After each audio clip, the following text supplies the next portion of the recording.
Everyone. My name is Tommy Kruk. And first and foremost, I just want to thank you guys for choosing to view my presentation. My presentation is called On the Way to the Moon, and I hope you enjoy it. Now, my presentation being on the way to the moon, what I'm going to be going over are some of the Apollo missions that led to us landing on the moon. And there are many reasons for this on why I chose to do the Apollo missions. My first one is my dad. My dad was always fascinated with the moon, the stars, just basically the night sky and space in general. I always remember when I was younger, him coming home from work and it being kind of late at night. He'd always go to the refrigerator, grab a beer or two, or three or four, and head out to the backyard and just kind of stare at the moon and the stars. Um, and I remember he purchased a really nice telescope. I'm sure it's not as nice as they have on the like with the ones that they have today, but he purchased a really nice telescope, and he used to always have me come out, me and my younger brother come out and just look at either the moon or some sort of star. Um, I'll always remember that he told us, he showed us the star Betelgeuse, but he told us not to say it three times, or that character will come from that movie. So that was just kind of a funny tidbit that I want to throw in there. The other thing is just I mean, with my dad, it's just space is amazing. It's so unknown. There's so much to explore. It's infinite, right? So I think we've just scratched the surface of space travel, and I can't wait to see where it leads us. The third reason, and I don't have this reason on here, is in this course we read that book, Two Sides of the Moon, and that book is I mean, it's really great. I at first I wasn't sure if I was going to like it, but I loved it. I'm not a big fan of reading, but when I picked up that book, I could not put that book down. And every night I would talk to my wife about what I read, my daughters about what I read, and I was really intrigued by it, and just loved picking it up and reading it. Now, some of my other notable topics that were on top of my list to do a presentation were World War II aviation missions. I'm a big fan of World War II. I love reading up on it, that kind of stuff. So that piqued my interest. Also, the World War One ace, Edward Rickenbacker. I wanted to kind of learn a little bit more and go over that person, that American um, ace that we had in World War One. And then also the last one, the WASPs, the Women Air Force Service Pilots. I've stated this in posts before, but I have two daughters. I always encourage them that they can do anything that they put their minds to. I've shown them certain videos and stuff like that we've seen on this clip. I've talked to them about certain things, even though they're not into aviation. But just it's really interesting. What the WASPs did. They stood up during a time where women didn't uh, have much to go on, right? And they stood up and they were a big part of helping us win World War II. So starting off, before I get into the missions, we always have to start off with a speech by John F. Kennedy. He gave his moon speech on September 12th, 1962 in Rice Stadium. This speech was intended to persuade the American people to support the Apollo program. It is also referred to as the We Choose to Go to the Moon speech or the address at Rice University on the nation's space efforts. But this is what he says. He says, "We shall send to the moon 240,000 miles away a giant rocket more than 300 feet tall on an untried mission to an unknown celestial body, and then return it safely to Earth. But why some say the moon? Why choose this as our goal? And they may well ask, why climb the highest mountain? Why 35 years ago fly the Atlantic? Why choose to go to the moon? We chose to go to the moon. We choose to go to the moon in this decade and do the other things, not because they are easy, but because they are hard. Because that goal will serve to organize and measure the best of our energies and skills. Because that challenge is one that we are willing to accept, one we are unwilling to postpone, And therefore, as we set sail, we ask God's blessing on the most hazardous and dangerous and greatest adventure that man has ever gone. Now, he's the one, with this speech, he's the one that, kind of put that goal of reaching the moon, of landing on the moon. Unfortunately, he was not able, you guys know this probably already, but he was not able to see that happen, as he was assassinated before that time. So now going to our missions here, we have the Apollo 1 mission, which I have here, tragedy struck, right? And I'll kind of explain that here in just a second. But over here at the top right, you guys will see, as I'm going through this presentation, you guys will see these are the insignias, or the badges, of the Apollo missions. I believe the astronauts had were the ones able to design them themselves. But this is the Apollo 1 mission with the names of the astronauts. Now, the launch was expected February 21st, 1967. The mission that was expected was to be the first low Earth orbital test of the Apollo Command and Service Module. So the first test. Well, what happened? This is what happened. So on January 27th, 1967, a fire swept through the Apollo 1 command module during a launch rehearsal test, tragically killing the 3 astronauts trapped inside. Now, a lot of people, when I first thought that tragedy struck here and there was a fire, I thought it would have been on the date of launch, this February 21st. But no, it was actually during a rehearsal. And for me, I hope that, hopefully this doesn't sound gruesome, but I hope it was quick for the astronauts. I hope they didn't feel any pain. I hope, it was unexpected, or it was unknown to them. They were just gone in that instant. Because I couldn't imagine being trapped inside with a fire or an explosion. And me personally, I would like to go quick if that was ever the case. But here are over here on the left-hand side, I have the 3 astronauts here. They were Virgil Grissom, Edward White, and Robert Chaffee. All right. Ahead to Apollo 7. Now you might be like, wait a minute, we just started with Apollo 1. How are we all the way to Apollo 7? Well, technically, so I've read up a lot about Apollo 1. There's talk about it also, Apollo 1 being Apollo 4. And then the missions before that were unmanned missions, and then Apollo 6 and 7 were unmanned as well. So that's why there's that jump to Apollo 7 here. And the Apollo 7 was referred to as the Walt, Wally, and Don show. The launch for this was October 11th, 1968. Their mission was to demonstrate Command and Service Module, or CSM, with crew performance, demonstrate mission support facilities, performance during a crewed mission, and demonstrate the Apollo rendezvous capability. They were also going to be demonstrating the first live TV broadcast from space. However, that one was in black and white. That was a black and white TV broadcast. They returned to Earth successfully on October 22nd, 1968 in the Atlantic Ocean, with the recovery ship being the USS Essex. Just a note here, Apollo 7 was the first test of the Command and Service Module with a crew. The crew orbited the Earth 163 times and spent 10 days and 20 hours in space. Now, I bring up, if you see at the bottom here, it says Yabba Dabba Doo.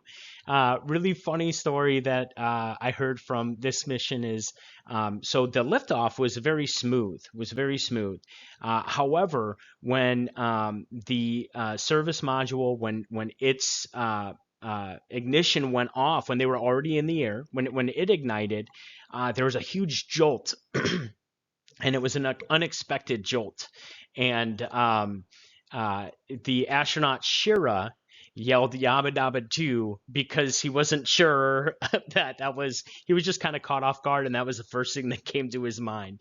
So kind of funny. Yabba Dabba Doo, if you don't know, it's the cartoon character Fred Flintstone. That was his saying.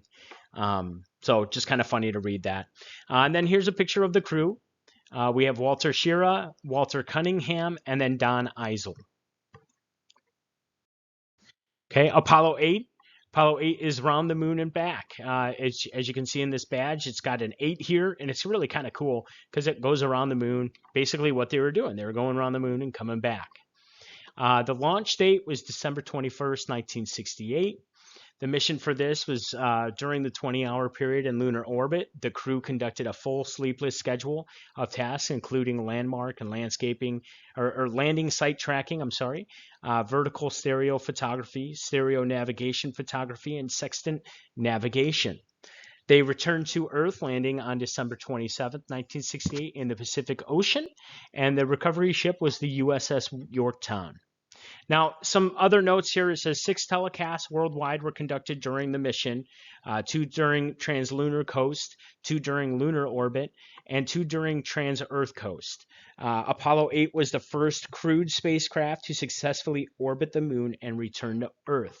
What they are also known for, guys, is if you guys look at the top left here, this is a very, very famous photograph that was taken. This was actually the first photograph taken of the Earth kind of rising above the moon's horizon. So really cool photo, and Apollo 8 is responsible for that photograph.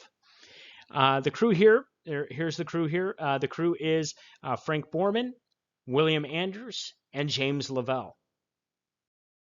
Apollo 9. Apollo 9 is the next mission. Again, Spider's first mission. You guys probably know that term from our book, Two Sides of the Moon, or Spider, which was the lunar craft. If you don't remember, just kind of giving you a heads up of, I'm going to be asking this here in a second. But what was this part called? What was the controller ship called?